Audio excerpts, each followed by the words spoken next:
B R ಪಂತರು ಒಂದು ಸಿನಿಮಾಕ್ಕೆ ಕಲ್ಪನಾ ಆಯ್ಕೆ ಮಾಡ್ಕೊಂಡಿದ್ದರು. ಡಬ್ಬಿಂಗ್ ಟೈಮಲ್ಲಿ ನಿನ್ನ ವಾಯ್ಸ್ ಸರಿಯಿಲ್ಲ, ಕರ್ಕಶವಾಗಿದೆ, ತುಂಬ ಬೇಜಾರದಲ್ಲಿ ಕೂತ್ಕೊಂಡಿದ್ದರು. ಆಗ ಪುಟ್ಟನ ಎಂಟ್ರಿ ಆಯಿತು. ಸೊ ಅಲ್ಲಿಂದ ಎದ್ದು ನಿಂತ ಕಲ್ಪನಾ ಏನಾದರೂ ಅಂತ ನಮಗೆಲ್ಲ ಗೊತ್ತು.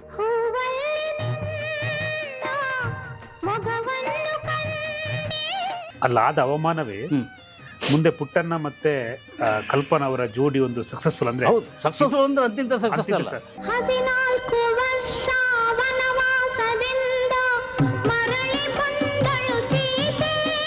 ಸರ್, ಒಮ್ಮೆ ಶ್ರೀನಾಥ್ ಅವರು ಪುಟ್ಟಣ್ಣ ಕನಗಳವ್ರನ್ನ ನೋಡಬೇಕು ಅಂತ ಜಯನಗರ ಎಲ್ಲ ಒಂದು ಆಫೀಸ್ಗೆ ಹೋದಾಗ ಒಂದು ವಿಚಿತ್ರವಾದ ಘಟನೆ ನಡೀತಂತೆ ಸರ್. ಏನಂತ ಸರ್ ಅದು? ಎರಡು ರಾ ಇದೆಯಲ್ಲ, ಅದರ ಮಧ್ಯೆ ಒಂದು ಇಟ್ಟಿಗೆ ಇಟ್ಕೊಂಡು ಅದರಲ್ಲಿ ತಲೆ ಇಟ್ಕೊಂಡು ಪುಟ್ಟಣ್ಣ ಮಲ್ಕೊಂಡಿದ್ದು. ದಿಂಬಿನ ಬದಲು ಇಟ್ಟಿಗೆ ಇಟ್ಕೊಂಡು ಮಲ್ಕೊಳ್ಳೋದಿದೆಯಲ್ಲ, ಅದಕ್ಕೆ ವಿಚಿತ್ರ ಅಂತ ಹೇಳ್ತಾರೆ, ವಿಲಕ್ಷಣ ಅಂತ ಹೇಳ್ತಾರೆ, ಹುಚ್ಚು ಅಂತ ಹೇಳ್ತಾರೆ. ಆ ಮಟ್ಟದ ಪ್ರೀತಿ ಇರೋದು. ಹೂವಾಗಿ ಅರಳಿ ಹಾವಾಗಿ ಕೆರಳಿ.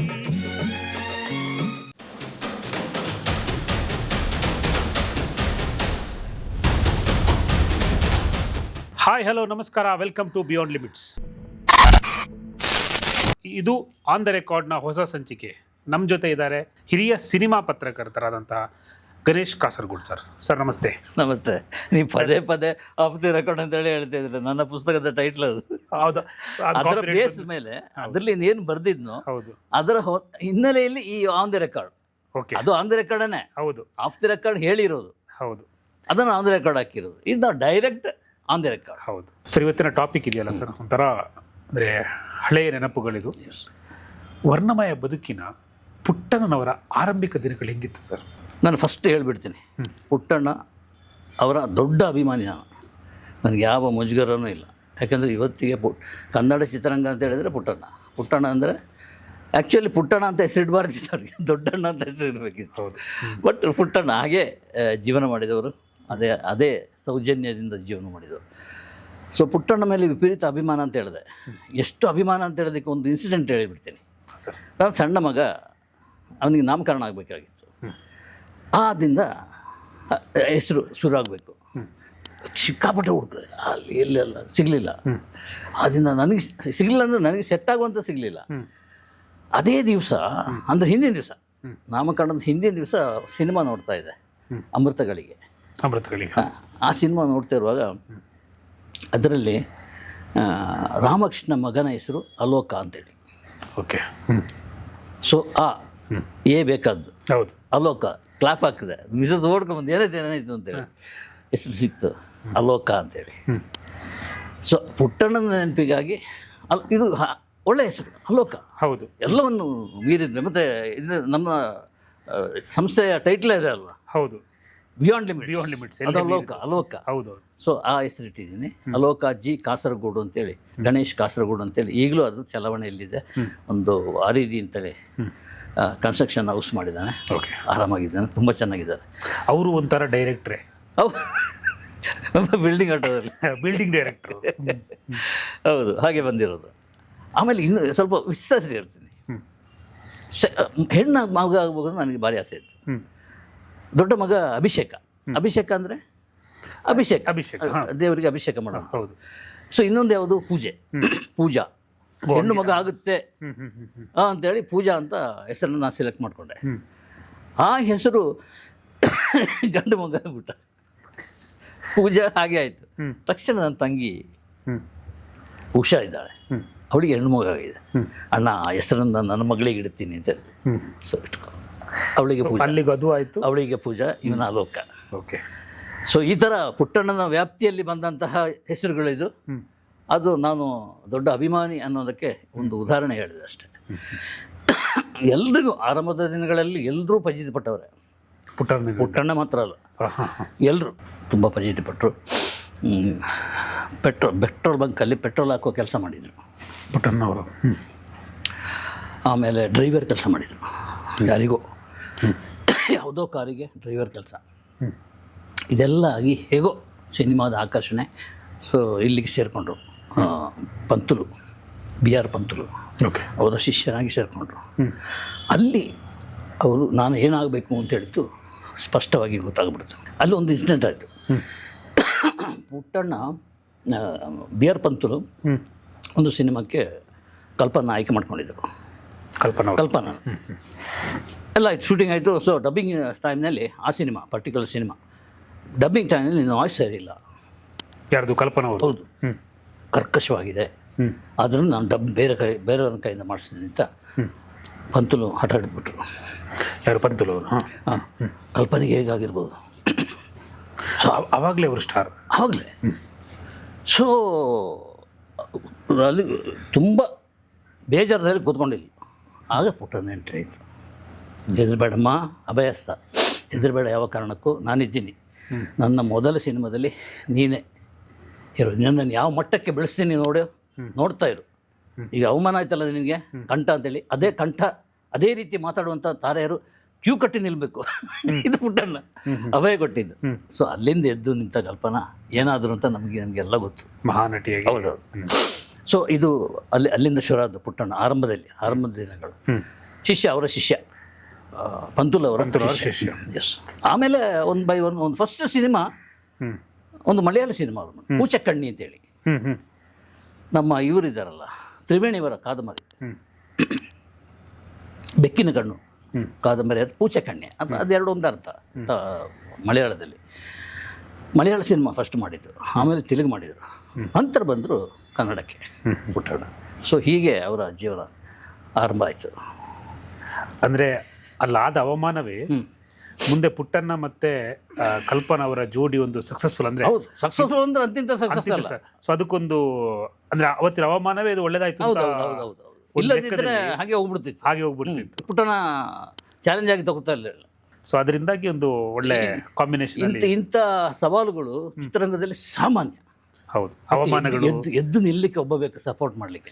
ಸೊ ಕಲ್ಪನೆಗೆ ಪುಟ್ಟಣ್ಣ ಇದ್ರು. ಹೌದು, ಆ ಟೈಮಲ್ಲಿ. ಎಸ್. ಅವಮಾನ ಆದಮೇಲೆ ಸಾಲು ಚಿತ್ರಗಳು, ಸಕ್ಸಸ್ಫುಲ್ ಚಿತ್ರಗಳು. ಸೊ ಇಂಥ ಬಿಟ್ಟರಾದ ಜೋಡಿ ದೂರವಾದ ಯಾಕೆ ಸರ್? ದುರಹಂಕಾರ. ಅಹಂಕಾರಕ್ಕೆ ಒಂದು ಬೆಲೆ ಇದೆ, ಬಟ್ ದುರಹಂಕಾರಕ್ಕೆ ಬೆಲೆ ತೆರಬೇಕಾದ ಸಂದರ್ಭ ಅದು. ಏನಂದರೆ ಪುಟ್ಟಣ್ಣ ಮೆರೆಸಿದರು ಎಲ್ಲ ಸಿನಿಮಾ. ಅದರಲ್ಲೂ ಶರಪಂಜರ ಅಂತೂ ಟಾಪ್ ಮೋಸ್ಟ್. ಶರಪಂಜರ ಇವತ್ತು ಅಂತ ಹೇಳಿದರೆ ಕಲ್ಪನಾ. ಯಾರೇ ಹೊಸ ನಟಿಯರು ಬಂದರೆ ಕೇಳಿದರೆ ನೋಡಿ ನೀವು ಏನಾಗಬೇಕು ಅಂತ ಹೇಳಿದರೆ ಕಲ್ಪನಾ ಆಗಬೇಕು ಅಂತ. ಕಲ್ಪನಾ ಅಂದರೆ ಹೇಗೆ ಶರಪಂಜರದ ಕಲ್ಪನಾ ಆಗಬೇಕು ಅಂತ ಯಾವುದೇ ನಟಿ. ಸೊ ಆ ಮಟ್ಟಕ್ಕೆ ಮೆರೆಸಿದವರು ಪುಟ್ಟಣ್ಣ. ನಾಗರಾವು ಸಿನಿಮಾ ಶುರು ಮಾಡಿದರು, ಅದು ಇಲ್ಲಿಗೆ ಬರ್ತದೆ.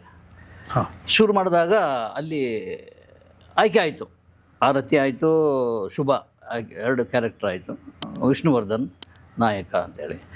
ಸೊ ಅಲ್ಲಿ ಒಂದು ಇನ್ಸಿಡೆಂಟ್ ಬರ್ತದೆ. ಮಕ್ಕಳು ಬಂದಾಗ ಆ ಕೋಟೆಯ ಚಿತ್ರದುರ್ಗ ಕೋಟೆಯ ವಿವರ ಹೇಳಬೇಕು ಅಂದರೆ ಅದರ ಹಿನ್ನೆಲೆಯಲ್ಲಿ ಚಾರಿತ್ರಿಕವಾಗಿ ಅದು ಹೇಗೆ ಅಂತೇಳಿ ಹೇಳಬೇಕಾಗಿತ್ತು. ಅದಕ್ಕೊಂದು ಹಾಡು. ಆ ಹಾಡಿನಲ್ಲಿ ಒನಕ್ಕೆ ಓಬವ್ವ ಬರ್ತಾರೆ. ಸೊ ಓಬವ್ವನನ್ನು ಪ್ರಾಜೆಕ್ಟ್ ಮಾಡಬೇಕು, ಕಲ್ಪನೆಗೆ ಆ ಪಾತ್ರ ಹೇಳಿ ಮಾಡಿಸಿದಾಗಿದೆ ಅಂತೇಳಿ ಇವರು ಎಲ್ಲೂ ಹೋಗಲ್ಲ. ಪುಟ್ಟಣ್ಣ ಯಾರ ತಾರೆಯರ ಮನೆಗೂ ಹೋದವರಲ್ಲ. ಕಲ್ಪನನ ಮನೆಗೆ ಹೋಗಿ ರಿಕ್ವೆಸ್ಟ್ ಅಲ್ಲ, ಹೇಳ್ತಾರೆ ಇದು ಕ್ಯಾರೆಕ್ಟ್ರ್ ನೀವು ಮಾಡಬೇಕು. ಇಲ್ಲ ಸರ್, ಮಾಡಲಿಕ್ಕಾಗಲ್ಲ. ಯಾಕೆ? ನನಗೆ ನಾಯಕಿ ಶುಭ ಇದಲ್ಲ, ಆ ಪಾತ್ರ ಕೊಟ್ಟರೆ ನಾ ಮಾಡ್ತೇನೆ ಅಂತ. ಪುಟ್ಟಣ್ಣನಿಗೆ ಹೆಂಗೆ ನಮ್ಮ ಮಕ್ಕಳ ಅಲ್ಲ ಯೋಚನೆ ಮಾಡೋದು. ನನ್ನನ್ನು ಬೆಳೆಸಿದವರು ನಾನು, ನನ್ನ ಮುಂದೆನೇ ನೀನು ಈ ಬಾಲ ಬೆಳೆಸಿದ್ದಲ್ಲ ಅಂತೇಳಿ ಹೇಳಿ ರಪ್ಪಂತ ಸವಾಲಾಕಿ ಹೊರಗೆ ಬರ್ತಾರೆ. ಬಂದು ಸೀದಾ ಒಂದು ಜಯಂತಿ ಮನೆಗೆ. ಜಯಂತಿ ಸರ್ ನೀವು ಏನು ಹೇಳಿದ್ರು ನಾನು ಅದು ಮಾಡಲಿಕ್ಕೆ ರೆಡಿ ಇದ್ದೇನೆ ಅಂತೇಳಿ ಆ ಪಾತ್ರ ಬಹುಶಃ ಹೇಗೆ ತುಂಬ ದಿನ ಇವತ್ತಿಗೂ ಇಡೀ ನಾಗರಹಾವಿನಲ್ಲಿ ಒನಕೆ ಓಬವ್ವ ಸ್ಟ್ಯಾಂಡಾಗಿ ನಿಲ್ತಾರೆ. ಒಂದು 5-6 ನಿಮಿಷದ ಒಂದು ಹಾಡಿಗೆಲ್ಲಿ ಹೌದೌದು ಅವರ ಎಕ್ಸ್ಪ್ರೆಷನ್ನು, ಅವನಕ್ಕೆ ಕೊಲ್ಲೋ ರೀತಿ, ಲಾಸ್ಟಿಗೆ ಆ ಸಾಯುವ ಇನ್ಸಿಡೆಂಟ್, ಮರ್ಡರ್ ಮಾಡೋವಂಥದ್ದು ಭಾರಿ ಚೆನ್ನಾಗಿ ಮಾಡಿದರು. ಸೊ ಆಮೇಲೆ ಪಶ್ಚಾತ್ತಾಪ ಪಟ್ಟಿರ್ಬೋದು ಹೌದು ಕಲ್ಪನಾ, ಏನು ಪ್ರಯೋಜನ. ಸೊ ಇದು ಅವರಿಬ್ಬರು ಬೇರೆ ಬೇರೆ ಆಗಲಿಕ್ಕೆ ಕಾರಣ ಆಯಿತು. ಸರ್, ಮದ್ರಾಸಿಂದ ಬೆಂಗಳೂರಿಗೆ ಟಿಕೆಟ್ ಇಲ್ಲದೆ ಟ್ರೈನಲ್ಲಿ ಪ್ರಯಾಣ ಮಾಡಿದ್ರಂತೆ ಪುಟ್ಟಣ್ಣ, ಹೌದಾ? ಹೌದು, ಇದು ಆರಂಭದ ದಿನಗಳು ನಾನು ಹೇಳ್ತಾರೆ. ಆರಂಭದ ದಿನಗಳಿಗಿಂತ ಹೆಚ್ಚಾಗಿ ಯಾವುದೋ ಒಂದು ಹಂತದಲ್ಲಿ ಸಕ್ಸಸ್ ಬಂದ ಮೇಲಿನ ಜೀವನ ಅದು. ಸಕ್ಸಸ್ ಬಂದ ಮೇಲಿನ ಜೀವನ. ಕೆಲವರಿಗೆ ಫಸ್ಟ್ ಫಿಲ್ಮು ಯಾವುದು ಡೈರೆಕ್ಟ್ ಮಾಡಿರ್ತಾರೋ ಅದು ಸಕ್ಸಸ್ ಆಗಿರ್ತದೆ, ಆಮೇಲೆ 3 ವರ್ಷ ಕೆಲಸ ಇರಲ್ಲ. ಹೌದೌದು. ಕನ್ನಡದಲ್ಲಿ ತುಂಬ ಡೈರೆಕ್ಟರ್ ಆಗಿದೆ ಅಂತ ಹೇಳ್ಕೊಂಡಿದ್ದಾರೆ. ಅದು ಯಾಕೋ ಏನು ಅಂತ ಗೊತ್ತಿಲ್ಲ. ಆಮೇಲೆ ಬಂದರೆ ಕಂಟಿನ್ಯೂಸ್ ಹೊಡಿತಾ ಇರ್ತಾರೆ, ಸಿಕ್ಸರ್ ಬೌಂಡ್ರಿ ಎಲ್ಲ ಹೊಡಿತಾ ಇರ್ತಾರೆ. ಪುಟ್ಟಣ್ಣನಿಗೆ ಅಂಥ ಒಂದು ಸಂದರ್ಭ ಬಂತು. ಚೆನ್ನೈ ಅಲ್ಲ ಆಗ ಸಿನಿಮಾ ಕನ್ನಡ ಇಂಡಸ್ಟ್ರಿ ಇದ್ದಿದ್ದೇ ಚೆನ್ನೈನಲ್ಲಿ. ಚೆನ್ನೈಯಿಂದ ಬೆಂಗಳೂರು ಬರಬೇಕು, ಬೆಂಗಳೂರಿಂದ ಚೆನ್ನೈಗೆ ಹೋಗಬೇಕು, ಬರ್ತಾ ಆಗ್ತಾ ಇರೋದು. ಯಾವುದೋ ಒಂದು ಹಂತದಲ್ಲಿ ಕೈಯಲ್ಲಿ ಕಾಸಿಲ್ಲ, ಏನು ಮಾಡೋದು ಅಂತ ಹೇಳಿದರೆ ಟ್ರೈನ್ ಹತ್ತೋದು ಅಷ್ಟೇ, ಆಮೇಲೆ ನೋಡೋಣ. ನಾನು ಪುಟ್ಟಣ್ಣ ಅಂತೇಳಿ ಹೇಳಿದರೆ ಟಿ ಕೇಳ್ತಾನೆ, ಕೇಳಲ್ಲ. ಅಡ್ಕೊಂಡು ಬಂದಿದ್ದ ಹೌದು ಬೆಂಗಳೂರಿಗೆ, ಮತ್ತು ಬೆಂಗಳೂರಿಂದ ಅಲ್ಲಿ ಓದ್ದು ಹೌದು ಅಂಥೇಳಿ ಇದನ್ನು ಅವರ ಪರಮಾಪ್ತ ಸ್ನೇಹಿತರಾದಂತಹ DB ಬಸವೇಗೌಡರು ಅವರ ಬಗ್ಗೆ ಬರೆದ ಪುಟ್ಟಣ್ಣ ಬಗ್ಗೆ ಬರೆದ ಪುಸ್ತಕದಲ್ಲಿ ದಾಖಲು ಮಾಡಿದ್ದಾರೆ. ಇದು ಹೌದೌದು ದಾಖಲಾಗಿದೆ. ಅಂಥ ಪುಟ್ಟಣ್ಣ ಎಲ್ಲವೂ ಇದೆ, ಹೆಸರು ಇದೆ, ದುಡ್ಡಿಲ್ಲ ಕೈಯಲ್ಲಿ. ಇದು ಪುಟ್ಟಣ್ಣ. ಇನ್ನೊಂದು ಸರ್, ಬೆಂಗಳೂರಲ್ಲಿ ಅವ್ರದ್ದು ಮನೆ ಮಾಡಿದ್ರಂತಲ್ಲ ಸರ್, ಸೊ ಅದರ ಹಿನ್ನೆಲೆ ಸ್ವಲ್ಪ ಹೇಳ್ಬೇಕಾಗ್ತದೆ. ಯಾಕಂದರೆ ಟಿಕೆಟಿಗೆ ದುಡ್ಡಿಲ್ಲದೆ ಟ್ರೈನಲ್ಲಿ ಹಾಗೆ ಬಂದವರು ಮನೆ ಹೆಂಗೆ ಕಟ್ಟಿದ್ರು ಅಂತೇಳಿ ಅಲ್ವಾ. ಅಷ್ಟು ಹೊತ್ತಿಗೆ ಇಲ್ಲಿ ಚೆನ್ನೈ ತಮಿಳ್ನಾಡು ಅಂದರೆ ಮದ್ರಾಸ್ನಲ್ಲಿ ಅವ್ರೊಂದು ಮನೆ ಇತ್ತು, ಅದ್ಭುತವಾದ ಮನೆ. ಅದು ಯಾವ ರೀತಿ ಅಂದರೆ ಸೆಟ್ ಹಾಕಿದಾಗಿತ್ತು. ನಮ್ಮ ರಾಮೋಜಿರಾವ್ ಸ್ಟುಡಿಯೋ ಇದೆಯಲ್ಲ, ಅಲ್ಲಿ ಒಂದು ಮನೆ ಇಂಡಿಪೆಂಡೆಂಟ್ ಮನೆ ಸೆಟ್ ಹಾಕಿದರೆ ಹೇಗಿರ್ತದೆ ಆ ಥರ ಇತ್ತು ಅಂತ. ಆ ಮನೆಯನ್ನು ಮಾರಬೇಕು ಅಂತ ಇಲ್ಲಿ ಸೆಟ್ಲ್ ಆಯ್ತಲ್ಲ, ಬೆಂಗಳೂರು ಎಲ್ಲ ಚಿತ್ರರಂಗ ಇಲ್ಲಿಗೆ ಬಂದಾಗ ಇಲ್ಲೊಂದು ಮನೆ ಮಾಡಬೇಕು ಅಂತೇಳಿ. ಸೊ ಸರ್ಕಾರ ಒಂದು ಸೈಟ್ ಕೊಟ್ಟಿತ್ತು 60/100. ಓಕೆ, ಬೆಂಗಳೂರಲ್ಲಿ ಅದು ತುಂಬ ಈಸಿಯಲ್ಲಿ ಆ ಅಡ್ರೆಸ್ ಹೇಳೋದು ಹೇಗೆಂದರೆ, ದೇವೇಗೌಡ ಪೆಟ್ರೋಲ್ ಬಂಕ್ ಇದೆಯಲ್ಲ, ಹೌದು, ಅದರ ಸ್ಟ್ರೈಟ್ ಹೋದರೆ ಪುಟ್ಟಣ್ಣ ಮನೆಗೆ ಗುಡ್ಡ. ಹೌದೌದು, ಸ್ಟ್ರೈಟ್ ಅಲ್ಲಿಗೆ ಹೋಗುದು. ಅದನ್ನು ಬನಶಂಕರಿಂದ ಹೇಳ್ತಾರೆ. ಯಾವುದೋ ಒಂದು ಸ್ಟೇಜ್, 3rd or 4th ಏನೋ ಒಂದು ಸ್ಟೇಜ್ ಬನಶಂಕರಿ. ಗುಡ್ಡದ ತುದಿಯಲ್ಲಿ ಆ ಮನೆ ತುಂಬ ಅದ್ಭುತವಾಗಿ ಕಟ್ಟಿದ್ದಾರೆ, ತೋಟ ಗೀಟ ಅದೆಲ್ಲ. ಬಟ್ ಆ ಸೈಟ್ ಇದೆ ಅಂತೇಳಿ ಅದನ್ನು ಮಾರಿದರು, ಇದು ಕಟ್ಟಿದರು. ಇಲ್ಲಿ ಕಟ್ಟುವಷ್ಟರಲ್ಲಿ ಅವರು ಇರಲಿಲ್ಲ, ಪುಟ್ಟಣ್ಣ ಇಲ್ಲ. ಓಕೆ, ಇಲ್ಲ, ಅವರ ಮಗ ಅದನ್ನು ಕಟ್ಟಿದರು. ಕಟ್ಟಿ ಸಣ್ಣ ಮಗ ಇದ್ದಾನೆ, ರಾಮು ಕಣಗಾಲ್ ಅಂತೇಳಿ, ಈಗಿಲ್ಲ, ಅವ್ರು ತೀರ್ಕೊಂಡಿದ್ದಾರೆ. ಆತನಿಗೆ ಒಂದು ನೃತ್ಯ ಶಾಲೆ ಅಲ್ಲಿ, ಅಂದರೆ ಡ್ಯಾನ್ಸಲ್ಲಿ ಎಕ್ಸ್ಪರ್ಟ್ ಅವನು, ಡ್ಯಾನ್ಸ್ ಗುರು ಅವನು. ಸೊ ನೃತ್ಯ ಶಾಲೆ, ಪುಟ್ಟಣ್ಣ ಕಣಗಾಲ್ ನೃತ್ಯ ಶಾಲೆ ಅಂತೇಳಿ ಅಲ್ಲಿ ಒಂದು ಓಪನ್ ಮಾಡಿದರು. ಸುತ್ತು ತೋಟ. ನನಗೆ ನೋಡಿ ಇಂಥ ಮನೆ ಇದು ಅಂತ ಅನ್ನಿಸ್ತು. ಅಂಥ ಅದ್ಭುತವಾದ ಮನೆ. ಬಹುಶಃ ಇನ್ನೊಂದು ಜನ್ಮದಲ್ಲೂ ಪುಟ್ಟಣ್ಣಿಂದ ಅಂಥ ಒಂದು ಮನೆ ಕಟ್ಟಲಿಕ್ಕೆ ಸಾಧ್ಯ ಇಲ್ಲ. ಅಂಥ ಮನೆ, ಅಂಥ ಅದ್ಭುತವಾದ ಮನೆ. ಬಟ್ ಮನೇನ ಇಟ್ಕೊಂಡು ಏನು ಮಾಡ್ತೀರಿ? ಪುಟ್ಟಣ್ಣ ಹೋದ್ರಲ್ಲ, ಹೋದ್ಮೇಲೆ ಕುಟುಂಬದ ಜೀವನ ಹೇಗೆ? ಸೊ ಆಗ ಯೋಚನೆ ಮಾಡಿದ್ದು, ಆ ಸೈಟನ್ನು ಅಲ್ಲಿ ಬೇರೊಂದು ಅಪಾರ್ಟ್ಮೆಂಟ್ ಕಟ್ಟಿ ಬಿಲ್ಡ್ರ್ ಯಾರು ಸಿಗ್ತಾರೆ, ಅದರಲ್ಲಿ ಒಂದು 16 ರೂಮು ಅಂತ ಮೊದಲೇ ಪ್ಲ್ಯಾಂಡ್ ಅದು. 16 ರೂಮ್ ಮನೆ ಮಾಡಿದರೆ 8 ಮನೆ ಇವರಿಗೆ, 8 ಮನೆ ಬಿಲ್ಡ್ರಿಗೆ. ಈ ಥರ ಒಂದು ಅಗ್ರಿಮೆಂಟ್ನಲ್ಲಿ ಒಂದು ಅಪಾರ್ಟ್ಮೆಂಟ್ ಕಟ್ಟಿದ್ರಲ್ಲಿ ಮನೆ ಹೊಡೆದಾಕಿದ. ಅದು ಹಳೆ ಮನೆ, ಶ್ರೀಮಾತಾ ಅಂತ ಅದಕ್ಕೆ ಹೆಸರು, ಶ್ರೀಮಾತಾ ಮನೆ ಕಟ್ಟಿದ್ರು. ಮನೆ ಕಟ್ಟಿ ಪುಟ್ಟಣ್ಣ ಕಣಗಾಲ್ ಗೃಹಸ್ಥೋಮ ಅಂತೇಳಿ ಅದಕ್ಕೆ ಹೆಸರಿಟ್ಟು. ಇವಾಗಲೇ ಹೆಸರು. ಇದ್ರಿಗಿಂತ ಹೆಚ್ಚಿನ ವಿಶೇಷ ಏನಂದರೆ, ರಾಮು ಕಣಗಾಲ್ ಯೋಚನೆ ಮಾಡಿದ್ರು. ನಾವು ಇಲ್ಲೆಲ್ಲ ನೋಡ್ತೀವಿ, ಯಾವುದು ಸಮಾಧಿಗಾಗಿ ಅಥವಾ ಸ್ಮಾರಕಕ್ಕಾಗಿ ದೊಡ್ಡ ಹೋರಾಟ ಅದು ಇದು ಅಂತೇಳಿ. ಅವ್ರು ಯಾರು ಮಾಡಬೇಕಾಗಿಲ್ಲ, ನಾನೇ ಒಂದು ಸ್ಮಾರಕದ ರೀತಿಯಲ್ಲಿ ಮಾಡ್ಕೊಳ್ತೇನೆ ಅಂತೇಳಿ ಪ್ರತಿಯೊಂದು ಮನೆಗೆ ಪುಟ್ಟಣ್ಣನ ಸಿನಿಮಾದ ಹೆಸರಿಟ್ಟರು. ಹೌದು. ಅದರಲ್ಲಿ ಅವರ ಮಿಸಸ್ ನಾಗಲಕ್ಷ್ಮಮ್ಮ, ಮಿಸಸ್ ಇರೋ ಮನೆಗೆ ಕರುಳಿನ ಕರೆ ಅಂತ ಹೆಸರಿಟ್ರು. ಅಮ್ಮ ಅಲ್ವಾ. ಇವನು ಕಲೋಪಾಸಕ ರಾಮು ಕಣಗಾಲ, ಸೊ ಉಪಾಸನೆ ಅಂತ ಹೆಸರಿಟ್ಟು. ಅದೇ ರೀತಿ ಆ 8 ಮನೆಗೆ ಬೆಳ್ಳಿ ಮೋಡ, ಈ ಥರ ಅವರ ಸಿನಿಮಾದ ಹೆಸರಿಟ್ಟು. ಸೊ ಆ ಮೂಲಕ ಒಂದು ಕ್ರಾಂತಿ ಮಾಡಿದರು ಅವರು. ಅಪ್ಪನ ಹೆಸರನ್ನು ಶಾಶ್ವತವಾಗಿ ಇಡುವಂಗೆ ಮಾಡಿದರು. ಅವರು ಇವ್ರ ಥರ ಕೇಳಲಿಕ್ಕೆ ಹೋಗಿಲ್ಲ, ಅವರಿಗೆ ಸ್ಮಾರಕ ಕಟ್ಟಿಕೊಡಿ, ಸಮಾಧಿ ಕಟ್ಟಿಕೊಡಿ ಅಂತೇಳಿ. ಸ್ಮಾರಕ ಯಾಕೆ? ಪುಟ್ಟಣ್ಣ ಕಣಗಾಲ್ ಅವಾರ್ಡೇ ಅನೌನ್ಸ್ ಮಾಡಿದೆ ಗೌರ್ಮೆಂಟ್, ಅದಕ್ಕೆ ಸ್ಮಾರಕ ಬೇರೆ ಯಾಕೆ? ಸೊ ಇದು ಆ ರೀತಿ ಮಾಡಿರೋದು. ಇವತ್ತಿಗೂ ಅದೇ ಆಗಿದೆ. ಪುಟ್ಟಣ್ಣ ಇಲ್ಲದಿರ್ಬೋದು, ಇಲ್ಲದಿದ್ದರೂ ಕೂಡ ಆ 8 ಮನೆ ಇದೆಯಲ್ಲ, ಅದರ ಬಾಡಿಗೆಯನ್ನು ಇವರು ಜೀವನ ನಡೀತಾ ಇದೆ. ಸೊ ಬಾಡಿಗೆ ಕೊಟ್ಬಿಟ್ಟು ಬಾಡಿಗೆ ಆ ಥರನೇ ಅರೇಂಜ್ಮೆಂಟ್.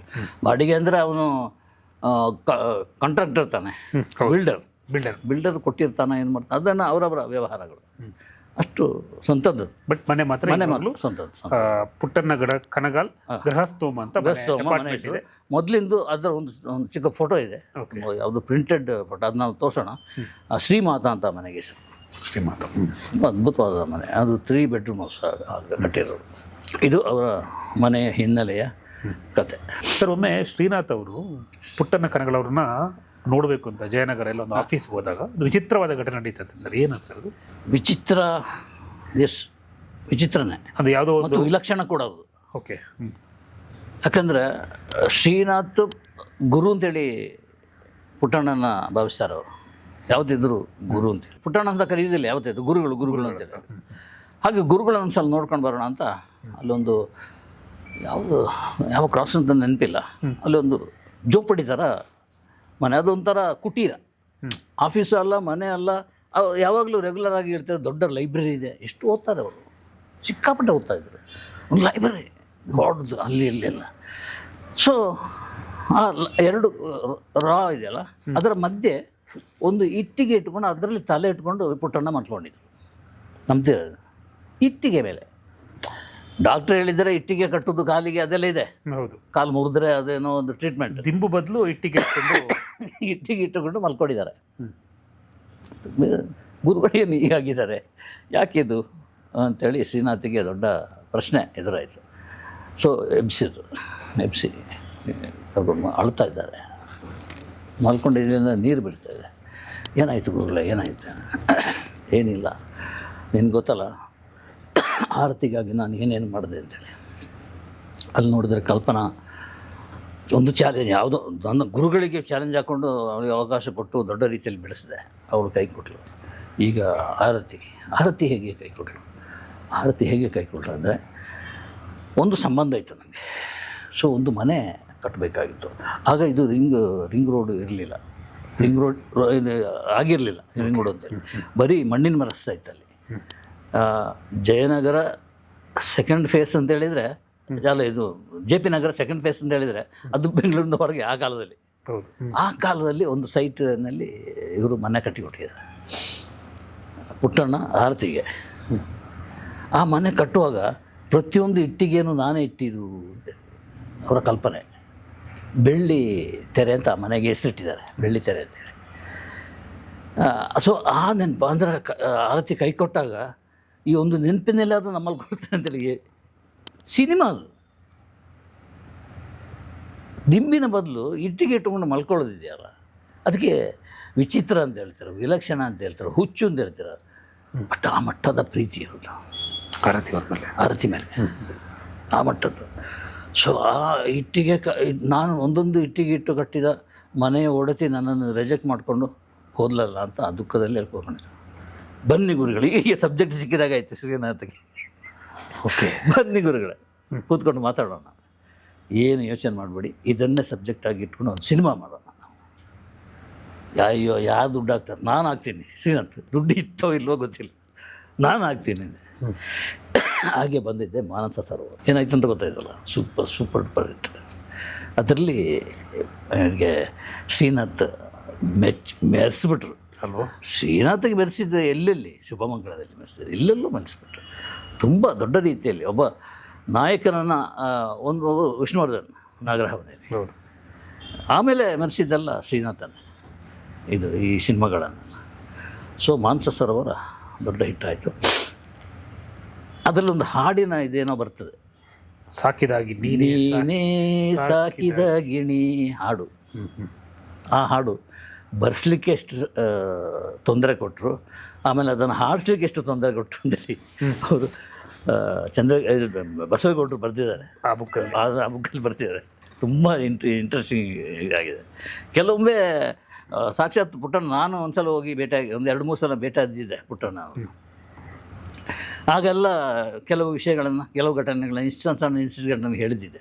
ಶ್ರೀನಾಥ್ ಕೂಡ ಹೇಳಿದ್ದಿದೆ, ಯಾವುದೋ ಭಾಷಣದಲ್ಲಿ ಆಗ್ಬೋದು, ಯಾವುದೋ ಪ್ರೆಸ್ ಮೀಟ್ನಲ್ಲಿ ಆಗಿರ್ಬೋದು. ಸೊ ಅದೆಲ್ಲ ಸೇರಿಸ್ಕೊಂಡು ನಾನೀಗ ಮಾತಾಡ್ತಿರೋದು, ಮತ್ತು ಪುಸ್ತಕದ ಆಧಾರದ ಮೇಲೆ, ಯಾವ ನಿರಾಧಾರವಾಗಿ ಮಾತಾಡ್ತಿರೋದಲ್ಲ ಇದು.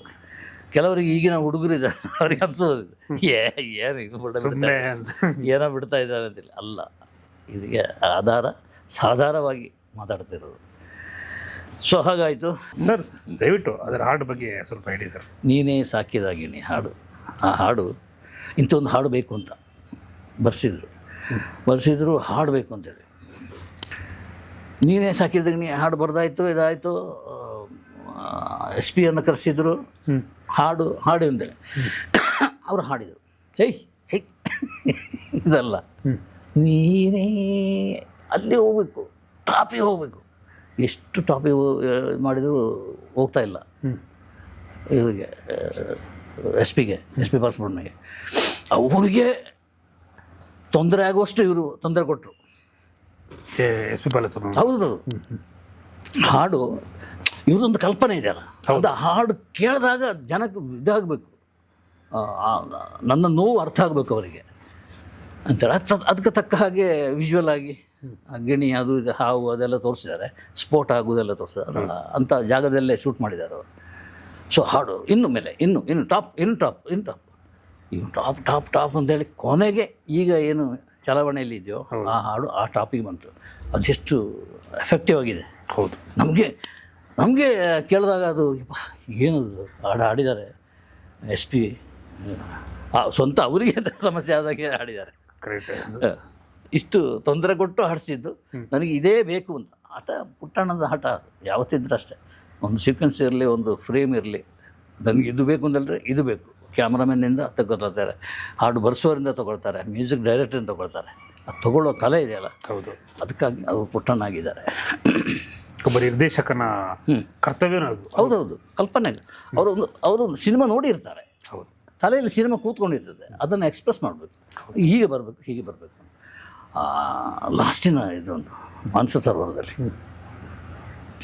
ಅವ್ರು ಸಿನಿಮಾ ಓಡಿ ಹೋಗ್ತಾರೆ.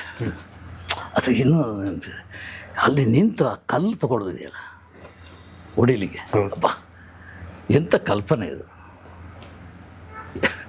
ಟೋಟಲ್ ಯಾರಿಗೆ ಹೊಡಿಲಿಕ್ಕೆ ಅದು ಕಲ್ತು ಅಂತ ಸೂಚ್ಯವಾಗಿ ಹೇಳೋದು. ಅದರಲ್ಲಿ ಎಕ್ಸ್ಪರ್ಟ್ ಪುಟ್ಟಣ್ಣ. ಕರೆಕ್ಟ್. ಅದು ಕಲ್ಲು ಎತ್ತು ಹೊಡಿಯೋದಂದರೆ ಆಯ್ತು, ನನ್ನ ಇದು ಉದ್ದೇಶ ಗುರಿ ಮುಟ್ಟಿದೆ ಅಂತ. ಹೌದು, ಆ ಸಿನಿಮಾದ ಗುರಿ ಏನಿತ್ತು ಅದು ಮುಟ್ಟಿದೆ ಅಂತ. ಅಲ್ಲಿಗೆ ಶುಭಂ. ನಾನು 40 ವರ್ಷ ಫೀಲ್ಡಲ್ಲಿ ಇದ್ದೀನಿ, ಎಲ್ಲ ಫೇಸ್ಗಳನ್ನು ನೋಡಿದ್ದೀನಿ, 3-4 ತಲೆಮಾರುಗಳನ್ನು ನೋಡಿದ್ದೀನಿ. ಆಗ ಏನೂ ಅಲ್ಲದ ತಾರೆಯರು ಈಗ ಮೆರಿತಾ ಇದ್ದಾರಲ್ಲ, ಏನೂ ಅಲ್ಲ. ಆಗ ನನ್ನ ಸಂಪರ್ಕ ಇತ್ತು, ಆಗ ಏನೇನು ನಡೀತು ಅಂತ ನಾನು ಈಗ ಹೇಳಿದರೆ ಏನಾಗ್ಬೋದು? ಹೌದು, ಅದಾಗಿದೆ ಈಗ.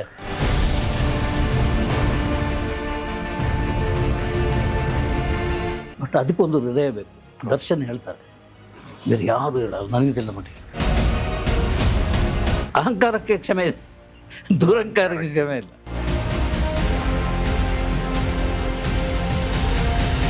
ಅಹಂಕಾರಕ್ಕೆ ಕನ್ನಡದಲ್ಲಿ ಶೋಭೆ ತಂದುಕೊಟ್ಟವರು ಇಬ್ಬರು ಮಾತ್ರ.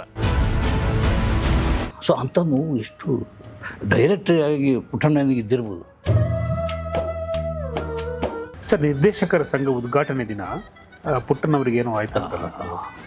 ನಿರ್ದೇಶಕರೆಲ್ಲ ಹರಿದು ಹೆಚ್ಚಾಗಿ ಹೋಗಿ ಸಂಘದ ಉದ್ಘಾಟನೆ ಆಗಬೇಕು, ಅಷ್ಟೊತ್ತಿಗೆ ಹಾರ್ಟ್ ಅಟ್ಯಾಕ್ ಆಯಿತು.